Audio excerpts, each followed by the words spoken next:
ମୁଁ କ'ଣ ସତରେ ପାରିବିନି? ଏଯାଏଁ କାହିଁକି ମୁଁ ବାର ବାର ବିଫଳ ହେଉଛି? କ'ଣ ସଫଳତା ମୋ ଭାଗ୍ୟରେ ଲେଖା ନାହିଁ? ନନ୍ଦିନୀ ଗୋଟେ ସୁକୁମାରୀ ଝିଅଟିଏ ବାର ବାର ପ୍ରତିଦିନ ନିଜେ ନିଜକୁ ଏଇ କଥା କହୁଥିଲା। ସକାଳୁ ଉଠିକି ଘର କାମ, ସଞ୍ଜରେ ପାଠ ପଢ଼ା, ଆଉ ରାତିରେ ଥକି ଯାଇଥିବା ଶରୀରଟିକୁ ନେଇ ପୁଣି ଥରେ ବହି ଖୋଲିବା। କିନ୍ତୁ ଫଳ? ମକ୍ ଟେଷ୍ଟରେ କମ୍ ମାର୍କ, ଏକ୍ଜାମରେ ଫେଲ୍। ଏତେ ପଢ଼ି କ'ଣ ହବ? ତୋ ଦ୍ୱାରା କିଛି ହବନି। ଆରେ ଝିଅ ଜନ୍ମ ତ ଚୁଲି ମୁଣ୍ଡକୁ, ପର ଘରକୁ ତ ଚାଲିଯିବୁ, ଏତେ ପଢ଼ିକି କ'ଣ କରିବୁ? ଏମିତିକା ତାନା ଶୁଣି ଆଉ ଲୋକମାନଙ୍କ କଟାକ୍ଷ ହସ ଦେଖି ଯେ କେହି ବି ନିଜ ଉପରୁ ବିଶ୍ୱାସ ହରାଇ ବସିବ। ଆଉ ନନ୍ଦିନୀ ତ ଛାଡ଼, ଗୋଟେ କଅଁଳ ଝିଅଟିଏ। ଧୀରେ ଧୀରେ ତାର ବି ସେଇଆ ଅବସ୍ଥା ହେଲା। ସେ ବି ନିଜ ଉପରେ ଥିବା ଭରସା, ବିଶ୍ୱାସ ସବୁ କିଛି ହରାଇ ବସିଲା। ଦିନେ ନିଜର ପୁରୁଣା ନୋଟବୁକ୍ ଖୋଲୁ ଖୋଲୁ ସେ ଦେଖିଲା ଉପର ପୃଷ୍ଠାରେ ଲେଖା ଥିଲା, ଯାହାକୁ କି ସେ ନିଜେ ହିଁ ଦିନେ ଲେଖିଥିଲା କି ମୁଁ ଦିନେ ନିଶ୍ଚୟ ସଫଳ ହେବି। ତାକୁ ପଢ଼ି ସେ ଟିକେ ହସିଦେଲା, ଆଉ ଆଖିରେ ଲୁହ ନେଇ କେତେ କ'ଣ ମନରେ ଭାବିଦେଲା, ଆଉ କହି ଉଠିଲା, କେତେ ମୂର୍ଖ ଥିଲି ନା ମୁଁ, କ'ଣ ନାଇଁ କ'ଣ ସ୍ୱପ୍ନ ଦେଖୁଥିଲି। ସେତେବେଳେ ନନ୍ଦିନୀର ମା' ଆସି ଦେଖିଦେଲା, ଆଉ ଶାନ୍ତ ଭାବରେ ତା ଝିଅ ପାଖରେ ବସିକି ତାକୁ ପଚାରିଲା, ଆରେ ମା' କାହିଁ କାନ୍ଦୁଛୁ, କ'ଣ ହେଇଛି?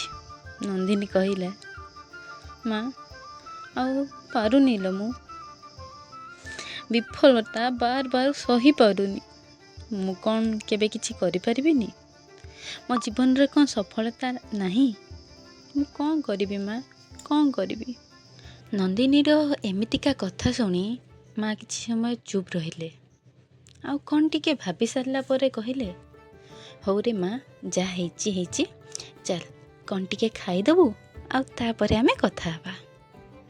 ନନ୍ଦିନୀ ଲୁହ ପୋଛି ମା' ପଛେ ପଛେ ଚାଲିଲା। ମା' ତାକୁ ଗୋଟେ ଅଧା ପୋଡ଼ା ରୁଟି ଆଣି ଦେଇ କହିଲେ, ନେ ଏଇଟାକୁ ଖାଇଦେ। ରୁଟିଟିକୁ ଦେଖି ନନ୍ଦିନୀ କହିଲା, ଆରେ ମା', ଏ ତ ଭଲ ଭାବରେ ହେଇନାହିଁ, ଅଧା କଞ୍ଚା ଅଛି।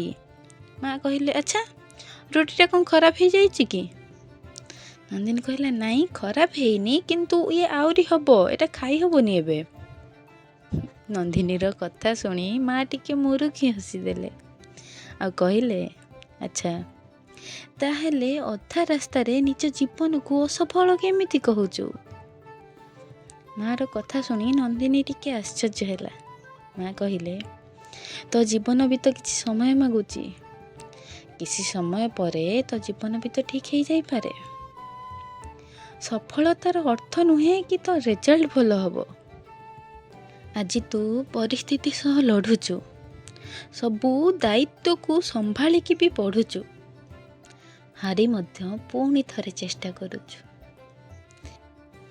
ଆରେ ମା', ଏଇଟା ବି ତ ଗୋଟେ ପ୍ରକାର ସଫଳତା। କିଛି ଲୋକ ଜିତିବା ଆଗରୁ ହିଁ ହାରିଯାଆନ୍ତି। ତୁ ତ ପ୍ରତିଦିନ ଚେଷ୍ଟା କରୁଛୁ, ଆଉ ନିଜ ଜୀବନରେ ପ୍ରତିଦିନ ଜିତୁଛୁ। ତାପରେ ଯାଇ ନନ୍ଦିନୀ ବୁଝିଲା, ସଫଳତା କେବଳ ଡେଷ୍ଟିନେସନ୍ ନୁହେଁ, ଗୋଟେ ଜର୍ଣ୍ଣି। ଆଉ ଏଇ ଜର୍ଣ୍ଣିରେ ସମୟ ହିଁ ବଳବାନ, ତା ସହ ହିଁ ଲଢ଼ିବାକୁ ହେବ। ସମୟ ହାତରେ ହିଁ ସବୁ କିଛି ଥାଏ। ଯିଏ ନିଜକୁ ଅସଫଳ ଭାବେ, ସେ ହିଁ ସବୁଠାରୁ ଶକ୍ତିଶାଳୀ ହୋଇ ଦିନେ ବାହାରିବ। ନନ୍ଦିନୀ ତା ମା'କୁ କୁଣ୍ଢେଇ ପକେଇଲା, ଆଉ କହି ଉଠିଲା, ଥ୍ୟାଙ୍କ ୟୁ ମା', ଥ୍ୟାଙ୍କ ୟୁ, ମୋତେ ପୁଣି ଥରେ ମୋ ଲକ୍ଷ୍ୟ ପାଇଁ ରାସ୍ତା ଦେଖେଇଥିବାରୁ, ମୁଁ ଭୁଲିଯିବା ଆଗରୁ ମୋତେ ପୁଣି ମନେ ପକେଇଥିବାରୁ। ମା' ତାର ପିଠିକୁ ଟିକେ ଥାପୁଡ଼େଇ ଦେଇ କହିଲେ, ଆରେ ମା', ପରିସ୍ଥିତି ଯାହା ବି ଆସୁ, ଯେମିତି ବି ଆସୁ, ଚେଷ୍ଟା କରିବା କେବେ ବି ଛାଡ଼ିବୁନି। ତୁ ଯେ ଯାଏଁ ଚେଷ୍ଟା କରୁଥିବୁ, ତୁ ସେ ଯାଏଁ ହାରିନାହୁଁ। ତ ଜୀବନରେ ଏତେ ଜଲ୍ଦି ବି ହାର ମାନନି କି ସମୟ ବି କହିବ, ଆରେ ମୁଁ ଏ କେମିତିକା ଯୋଦ୍ଧା ସହ ଲଢ଼ୁଥିଲି ଯେ ଏତେ ଜଲ୍ଦି ହାର ମାନିନେଲା। ପରିସ୍ଥିତି ବଦଳିବ, ସମୟ ବଦଳିବ, ସବୁ କିଛି ଠିକ୍ ହେଇଯିବ। ଏ ସମୟ ରହିବନି, ସବୁ ବଦଳିଯିବ। ଜୟ ଜଗନ୍ନାଥ।